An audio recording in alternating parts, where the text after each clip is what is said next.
여러분 반갑습니다. 깊은 홍달입니다. 오늘은 열아이기 읽기 네 번째 날이고요. 오늘은 3부 산해관 가는 길에 실린 글들을 이야기해 보려고 하고요. 책 속의 이야기를 하기 전에 여러분들의 토크를 한번 나누죠. 중국도 엄청 시장 문화가 발달한 것 같다. 박전 일행이 중국을 여행하면서 마을에 드나들 때마다 박지원은 시장을 가는데 책에서 설명하는 것을 보니 매우 풍요로운 것 같다. 실제로 이 당시에 이제 조선 사람들이 보기에 청나라는 굉장히 상업적으로 많이 발달을 했고요. 앞으로 가면 갈수록 조금 더 이제 중심지로 가니 그런 모습들이 더 많이 보일 겁니다. 또 다른 내용을 한번 나눠보죠. 나는 박지원이 약대를 구경하는 것을 놓쳐서 아쉬워하는 장면이 가장 인상 깊었다. 장보기가 말한 약대가 낙타인 것 같은데 조선 동물과 많이 달라서 신기했고 놀랐을 것 같다. 그런 신기한 동물을 볼 수 있는 기회를 잔나로 놓친 박지원이 안타깝다. 실제로 박지원은 이 여행길에서 여러 신기한 동물들을 봅니다. 그 가운데 이제 코끼리를 봤던 이야기가 책에서 아주 자세하게 묘사가 앞으로 되어 있을 거고요. 요즘이야 이제 우리가 다양한 매체를 통해 여러 동물들을 볼 수 있지만 저만 하더라도 중국 여행 가서 뭘 봤었지? 당나귀. 당나귀를 가까이서 보고 굉장히 신기했던 기억이 있습니다. 그래서 지금은 좀 볼 수 없는데 당나귀를 이제 수레를 모는 당나귀가 있고 뭐 그런 걸 보면서 평소에 볼 수 없는 그런 동물들을 보고 그런 게 또 여행의 하나의 묘미 가운데 하나죠. 자, 오늘은 3부 산해관 가는 길 이야기를 해보려고 하는데 산해관은 책에도 나오지만 만리장성의 일부입니다. 정말 만리장성이 얼마나 긴지는 모르겠는데요.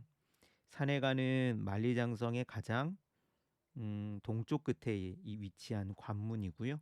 이 산해관을 넘어서 들어가면 바로 이제 북경이 코앞입니다. 그래서 요동에서 북경으로 들어갈 때 이제 지나야 하는 관문이고요. 사실 이 관문을 청나라가 뚫는데 굉장히 고생을 했었죠. 뭐 그건 중국 역사를 통해서 이야기해야 되기 때문에 이 시간은 이야기하지 않겠지만 굉장히 유명한 곳입니다. 음, 오늘날 우리나라 사람들이 북경에 여행 가거나 그러면 만리장성에 한 번쯤 가는데요. 박지원이 지났던 만리장성 이야기도 뒤에 다시 한번 다루도록 하겠습니다. 오늘은 74쪽 7월 15일 기사네요. 제목은 이렇습니다. 깨진 기와와 똥거름이 장관이더라. 요 글 이야기를 해보겠습니다. 음, 박지원이 이 좀 독특한 시선이 돋보이는 글이고요. 굉장히 유명한 글이기도 해서요. 이야기를 해보죠. 중간부터 읽어보겠습니다. 74쪽. 제딴의 인류 선비는 낯빛을 달리하고 이렇게 말하렸다. 한마디로 아무것도 볼만한 것이 없더군. 황제가 머리 깎고 벼슬아치들이 머리를 깎고 선비며 온 백성이 머리를 깎다니 나라의 공덕이 널리 미치고 나라가 부강하다 해도 인간살이가 생겨난 뒤로 머리 깎은 임금은 없었지. 제 아무리 이름난 문장가나 학자라 해도 머리를 깎고 보면 갈데없는 오랑캐거든. 오랑캐는 개 돼지나 다를 바 없으니 개 돼지한테 무슨 볼만한 게 있겠나. 명나라를 향한 일등간의 의리에서 나온 말일 것이다. 말하던 자도 입을 다물고 듣던 사람도 찍소리 없게 된다. 여기서 머리를 깎았다는 건 여러분들이 이제 인터넷 찾아보면 바로 볼 수 있을 텐데요. 청나라는 만주족의 나라였습니다. 그러다 보니까 머리를 변발이라고 해서 그러니까 정수리를 중심으로 해서 앞부분을 깎아버리는 겁니다. 그리고 뒤로 머리를 묶어가지고 뒤로 길게 닦는 머리 모양을 했는데 이걸 지금 꼬집는다는 거예요. 청나라 사람들은 머리 모양이 저런데 저건 오랑캐들의 머리다. 그러니 뭐 청나라에 볼 게 뭐 있겠느냐 이렇게 무시하는 선비가 인류 선비라고 합니다. 실제로 많은 조선의 선비들은 청나라가 만주족 즉 이제 북방 오랑캐죠. 이 오랑캐란 말을 오늘날 우리가 잘 쓰지 않아서 그런데 오랑캐는 문화적으로 낮은, 우리보다 더 밑에 있는 그런 다른 민족을 가리키는 좀 폄하하는 말입니다. 실제로 만주족은 예전에 여진족이었고 조선 사람들은 여진족을 무시했는데 그 여진족이 힘을 키워가지고 청나라를 세우고 그리고 명나라를 무너뜨린 거예요. 그러니 이제 실제로 힘은 강하지만 배울 게 아무것도 없다라고 하는 선비가 인류선비랍니다. 조금 더 가볼까요? 제 딴의 이류선비는 이렇게 말하렸다. 성곽은 만리장성의 나머지요 궁실은 아방궁의 찌꺼기로다. 백성들은 실속 없이 겉만 화려하고 사치한 기풍을 물려받았지. 명나라가 망하고 나니 중국 산천은 날고기 누린내를 피우는 고장이 되고 성인이 남긴 자취가 희미해지고 보니 말은 어릿광대 말이 되고 말았어. 그러니 볼만한 것이 있을 게 뭐람. 정말 10만 대군을 얻어 중국 천지를 싹 청소한 뒤에야 볼만한 것을 말할 수 있을 게야. 이는 춘추를 많이 읽은 자가 할 소리다. 춘추는 중국을 떠받들고 오랑캐를 물리친다는 글이다. 이류선비도 비슷한 얘기를 합니다.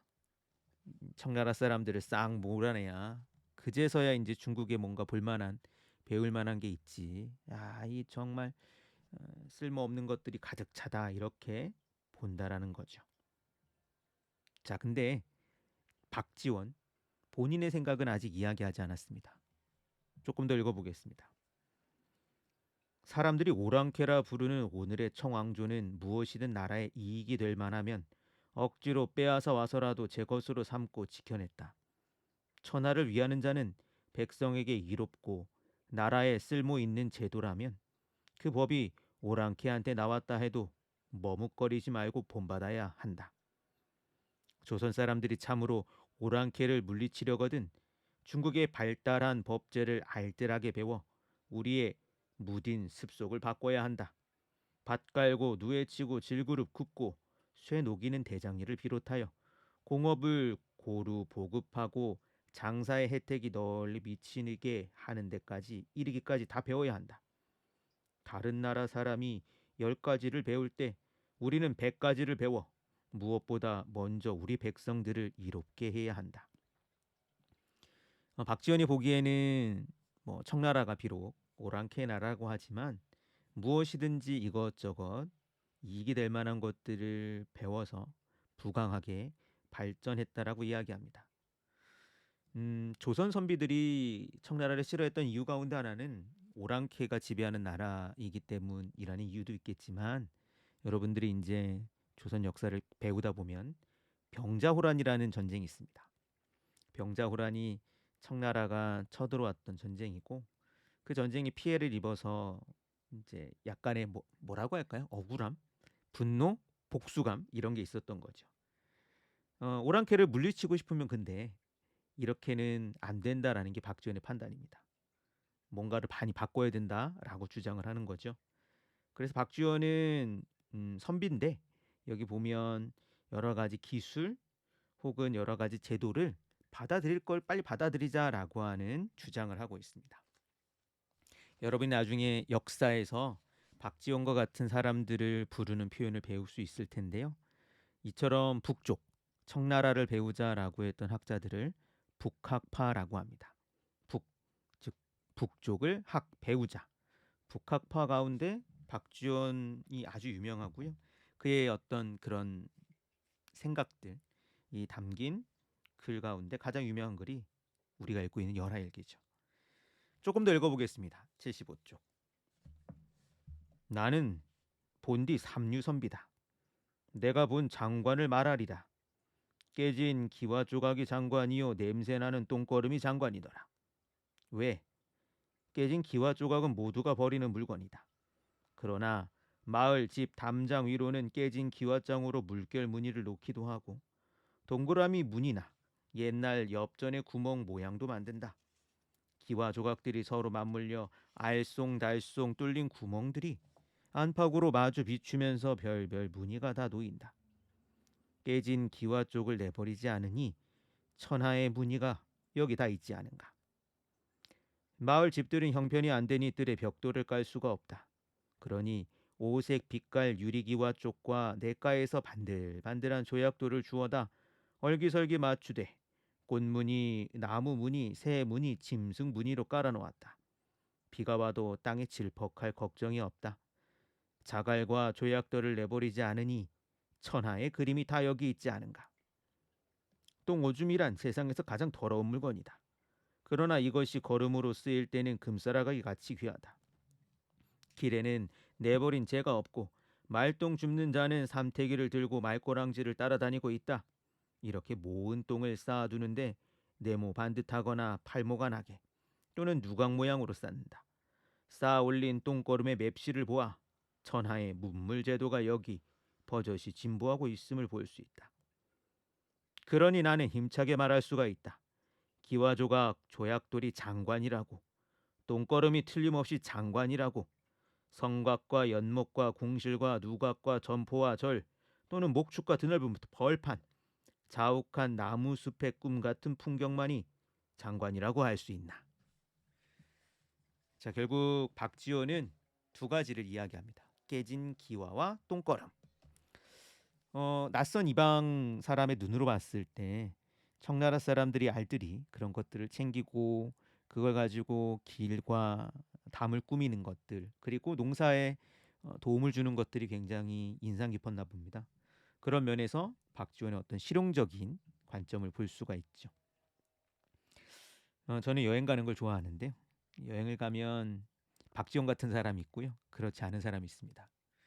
이웃나라에 가면 꼭 우리나라에 없는 뭐라고 우리나라보다 못난 부분을 이렇게 보고 싶어 하는 사람도 있어요. 야, 여기는 이것도 못하고 저것도 못하고 여기는 이것도 엉망이고 저것도 엉망이고 물론 뭐 그것도 눈에 보이는 거가 있겠죠. 그러나 기왕이면 다른 나라에 갔다면 저는 여러 가지 배울 만한 것들 우리가 다른 나라에서 한 번쯤 또 가져와서 우리나라를 발전시킬 만한 것들 좀 신기한 것들에 눈을 돌리면 어떨까 싶고요. 중국 여행 가면 생각보다 그런 것들이 많이 볼 수가 있습니다. 박지원 시대에 박지원은 정말 소수였고요. 정말 많은 사람들은 중국에 배울 것이 없다라고 생각을 했습니다. 무시했죠. 그러나 실제로 청나라는 그 당시 굉장히 발달한 나라였고 그리고 굉장히 부강한 나라였습니다. 어떻게 보면 무시하면서 조선을 발전시킬 기회를 얻지 못한 게 안타깝죠. 저는 오늘날 뭐 조금 차이는 있겠지만 그와 비슷한 생각을 가지고 있는 사람들이 적지 않지 않나라는 생각을 합니다. 이웃나라 중국을 이 당시 오랑캐 나라처럼 무시하듯 무시하고 그러니 아무것도 배울 게 없어. 에이, 가서 뭘 해? 라는 사람들이 생각보다 많은 것 같아요. 그러나 사실 오늘날에도 중국은 나름의 커다란 발전을 이루고 있고 여러 가지 볼만한 것들이 많습니다.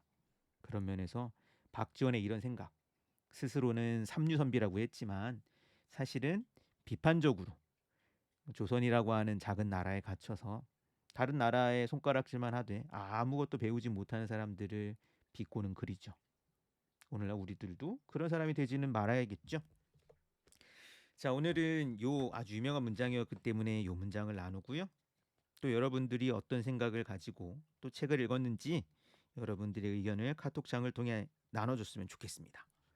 그리고 네, 좋아요 좀 눌러주세요. 좋아요 좀 수집해 봅시다. 오늘 금요일로 일단 이제 열하일기 읽기를 잠깐 스톱을 하고요. 주말에는 뭐 여러분들 재미있는 시간 보내고 다음 주 화요일부터 4부 산해관에서 북경으로라고 하는 부분을 읽을 거고요.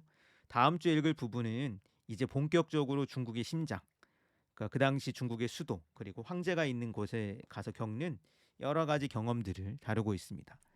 조금 더 내용이 한층 깊어질 테니까요. 한번 기대를 하고요.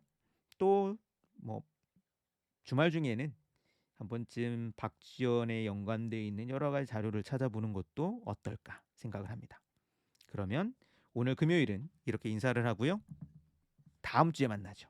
여러분 안녕.